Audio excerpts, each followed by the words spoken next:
There I did it. I just called Hudson's Adventure Island for the NES the hardest game ever. Okay, before you get mad, please put that keyboard down and hear me out as I try to explain the reasons why I think this is the hardest game ever. First of all, I know about the Battletoads, Ninja Gaiden, TMNT, and the infamous Silver Surfer.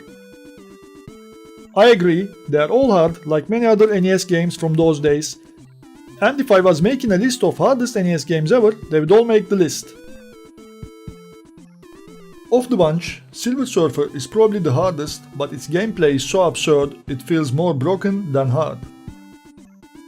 Let me make this clear, all NES games are quite hard compared to modern games, that is, until you memorize their patterns. The games I just mentioned are all known for being very hard, because their patterns are harder to memorize and execute than most other NES games. But there is one sequence in Adventure Island that's very hard to execute, even if you memorize it very well. I will elaborate on that in a moment. I also know it's so trendy to give this honor to Dark Souls nowadays, and it certainly shines in an era where breezing through games is common. Dark Souls is different by today's standards and definitely should be mentioned. All that aside, we are talking about a time when the inability to save was a norm in games.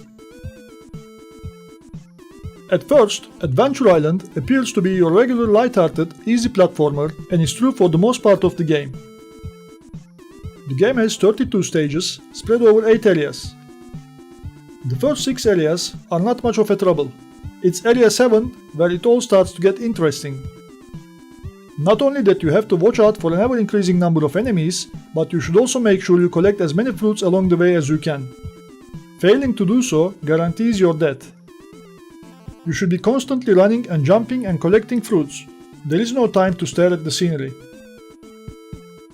Every foe you touch is an instant death, and you are only given 3 lives to beat the game. There are no passwords or continues unless you find the bee near the end of the very first level, which will unlock the continue option until you turn off the system. And trust me, you need that bee if you wanna have any hope of beating this game. Even if you get the bee, your chances of beating the game are slim, so don't even try to go on without it. There are 8 bosses in this game, 1 for each area. They are all very similar and easy to kill once you get the hang of it.